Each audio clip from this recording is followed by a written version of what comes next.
The story begins in 1997 in the peaceful wilderness of Washington state. We're introduced to Kate Martin, a woman traveling with her young son Jesse to visit her parents, Jean and Bernice. Jesse is especially excited because he's going hunting with his grandfather Jean, a trip that both have been looking forward to. Jean, a seasoned hunter, has been eagerly waiting for their arrival all morning. As soon as Jesse and Kate reach, Jean says they should head out quickly before it gets too late. Bernice prepares food for their trip and sends them off with care.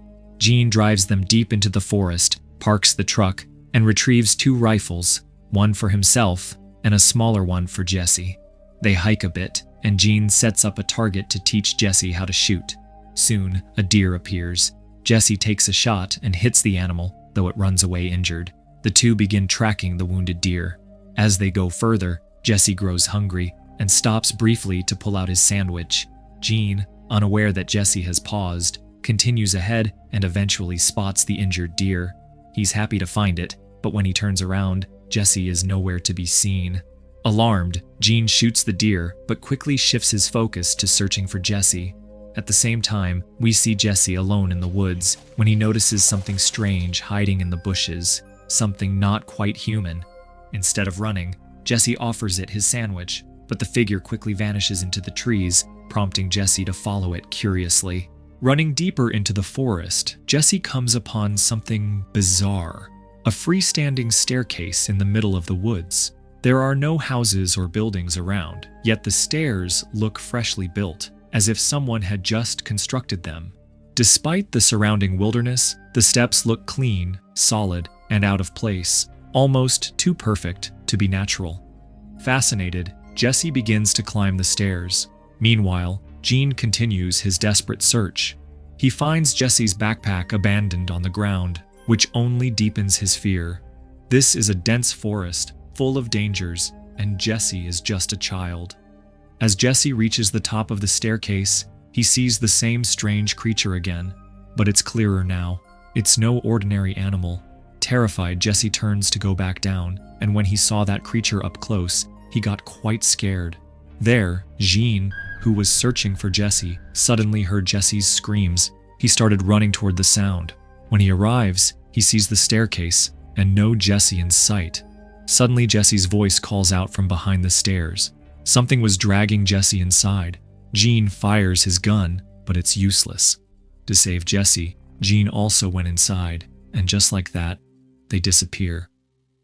20 years have passed since Jesse and his grandfather vanished in the woods. The story now shifts to the present day. We're introduced to 2 brothers, Nick and Josh, who are preparing for a hiking trip deep into the same forest where the mysterious incident occurred. On their way, they stop at a small roadside store to grab supplies.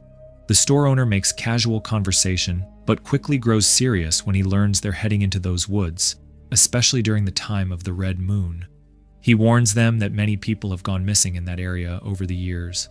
Josh laughs it off, but Nick becomes uneasy when he notices a wall filled with missing person posters. The brothers soon meet up with their hiking group, Rebecca and Jordan, a couple who are already waiting at the trailhead. One more person was supposed to join the trip, but instead, an unexpected 5th member shows up, Doug, a laid-back guy who takes nothing seriously. Although no one really invited him this time, he's an old friend, so they let him join. With backpacks loaded, the 5 set off into the dense forest. After hiking for about 5 hours, the group grows tired, especially Nick. But Rebecca insists they haven't even reached halfway and tells everyone to keep moving. A little farther in, they finally stop to rest. Josh notices that Nick's backpack is way too heavy. He's brought more supplies than needed. The group teases him about it, and Josh helps lighten his load. As they continue hiking, they come across a small abandoned shack deep in the woods. It seems out of place, and the girls are especially uncomfortable around it. They decide not to stay there and keep moving. Soon after, Rebecca stops to tie her shoelace, falling slightly behind the group.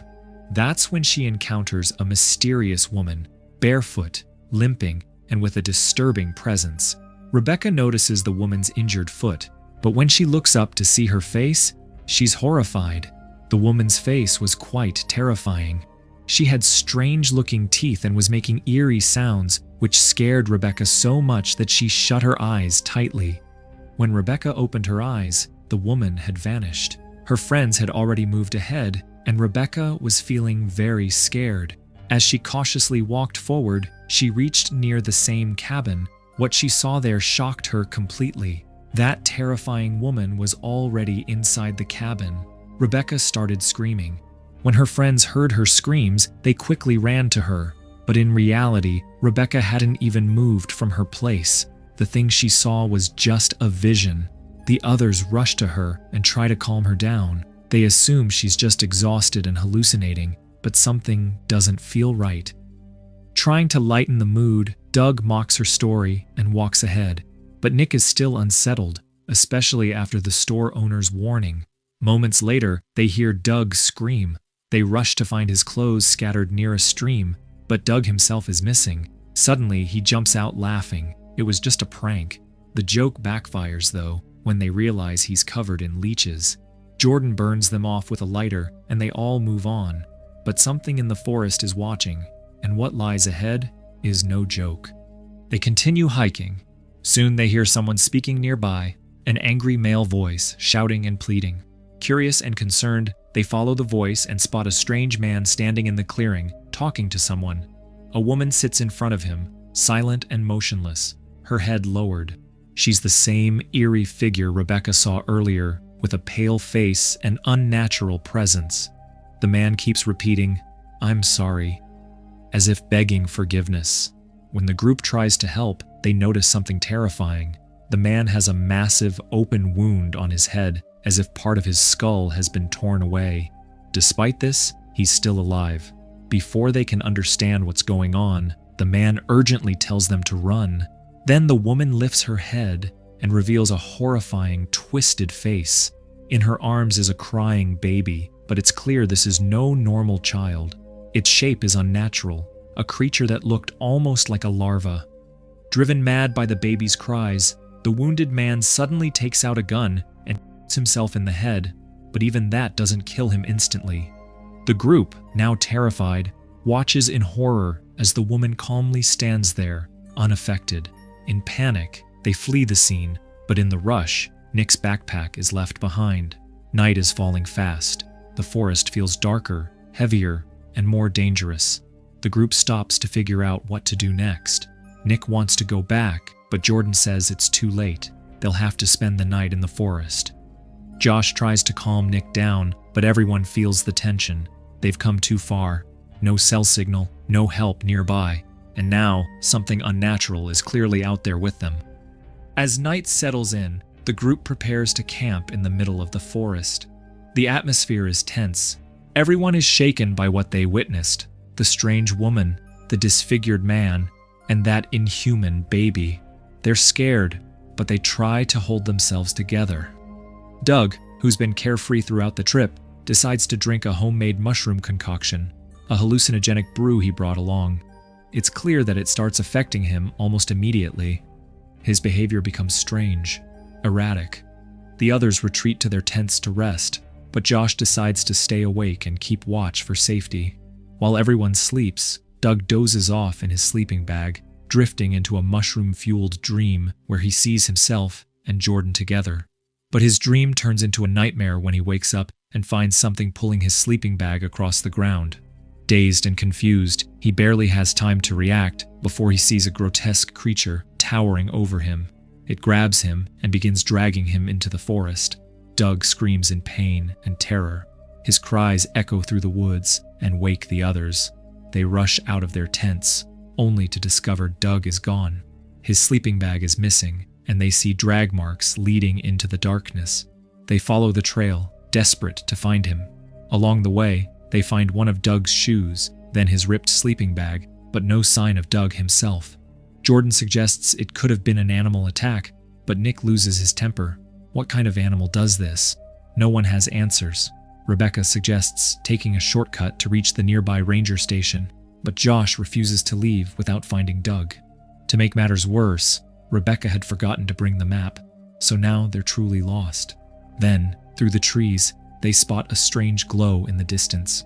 Hoping it's Doug, They head toward the light, but what they find instead stops them in their tracks.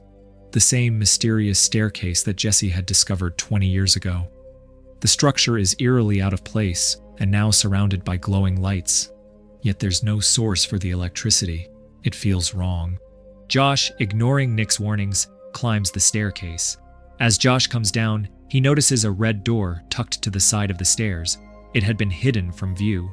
It looks just like the one Jesse and Jean vanished through. Ignoring Nick's warnings, he approaches it. Faint voices echo from behind the door, and he's convinced Doug is on the other side. Determined to help, he forces the door open and steps inside, but immediately slips and falls down a hidden passage, injuring his leg badly. Nick climbs up after him to help. They find themselves inside a massive underground facility, hidden beneath the forest floor. The place is old, decaying, and filled with strange corridors. Above them, Rebecca and Jordan yell for them to come back, but they're too deep in. As Josh and Nick explore the eerie underground, they hear a faint cry. Following the sound, they find a boy hiding in the corner, terrified. To their shock, it's Jesse, the same boy who went missing 2 decades ago. But something is off. He hasn't aged at all. Jesse warns them, "You have to get out of here. If you stay too long, you'll never leave. This place changes. The exits move." He's been trapped all this time, and the creature that took him is still hunting. Josh and Nick don't fully understand what's happening, but they know they have to get Jesse out. The 3 of them move deeper into the maze-like corridors, searching for an exit. Jesse suddenly stops. He sees something in the shadows. A horrifying creature emerges. It's the same one that took Doug, massive, deformed, and fast. The group runs. Somehow, they find their way back near the red door. Josh tries to reassure the others that it's gone, but just as he finishes his sentence, the creature ambushes him from behind and kills him in a brutal attack. Nick watches helplessly as his brother dies. There's nothing he can do. Shattered by the loss, Nick barely manages to escape with Jesse back through the red door. Rebecca and Jordan are waiting, stunned and terrified by what they've just seen. But there's no time to grieve. The monster is still chasing them. As they run through the forest, Nick accidentally falls into a pit filled with rotting human corpses. Among the dead is Doug's body, confirming what they feared. These woods have claimed many lives. Fleeing blindly, the survivors finally spot an old trailer. It seems abandoned, but unlocked. They race toward it, hoping for safety. But just as Rebecca reaches the door, the creature grabs her and kills her in front of the others.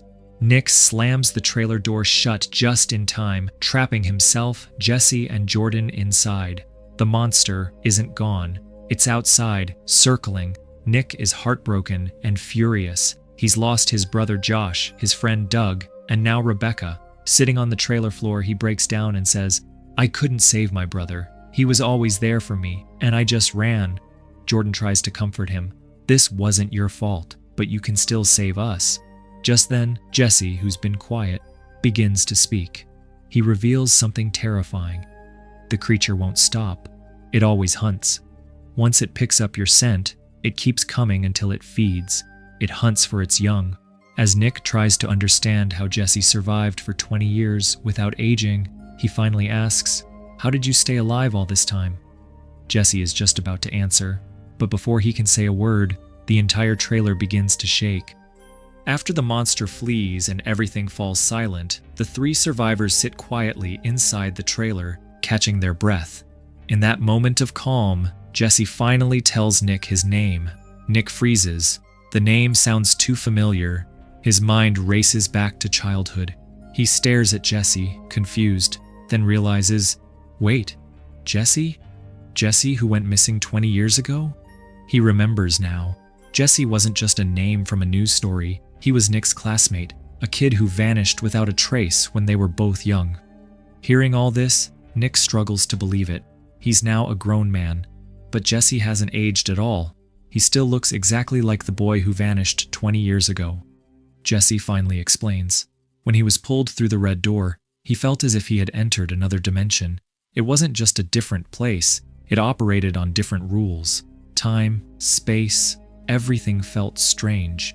He says they found exits multiple times, but none of them ever led out. Every time they tried to escape, the creature was waiting, as if it could sense their movement. And even worse, the red door itself kept shifting, changing locations so they could never find it again. According to Jesse, it was like time had slowed down for him, or maybe stopped entirely. It's possible he experienced some form of time distortion, or even time travel. It's hard to believe, but nothing about this story is easy to explain. And in this film, very few answers are ever given. A while later, Jordan notices something. It's suddenly quiet outside. The forest is still. She thinks maybe the creature has finally left. She tells Nick they should go outside and check, but he tries to stop her. "We can't stay here forever," Jordan says. "We have to move eventually." She searches the driver's cabin and finds a rifle along with a few bullets. It's not much, but it's something. Nick and Jordan step outside together while Jesse stays back, banging metal utensils to create noise and draw the creature's attention away from them. As soon as the monster hears the noise, it turns toward them. Jordan raises the rifle, but the gun jams. She struggles with it and finally manages to fire one shot. The bullet hits the creature, but it has no effect. In one swift, brutal strike, the monster slams into Jordan, severely injuring her. Nick drags her back into the trailer and quickly slams the door shut, locking it before the creature can follow. Now filled with rage, Nick has had enough. He's lost Josh, Doug, Rebecca, and now Jordan might die too. He decides to finish it once and for all. He grabs a gas canister and a lighter, then turns to Jesse and says, "As soon as I go out, shut the door. Don't wait for me."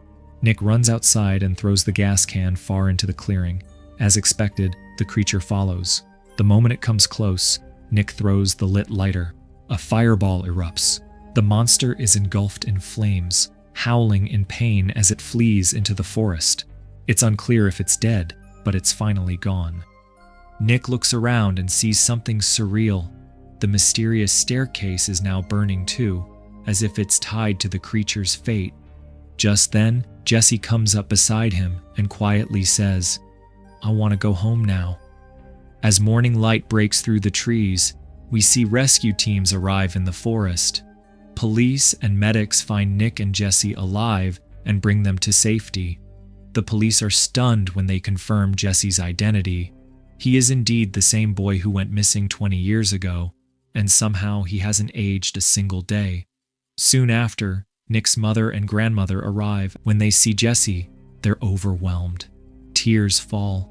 Time has changed everything, but Jesse looks exactly the same as the day he disappeared. Jesse quietly apologizes to his mother. He tells her the truth. When he was pulled through that red door, his grandfather Gene was taken with him. They were both trapped in that other dimension, but sadly, Gene didn't survive.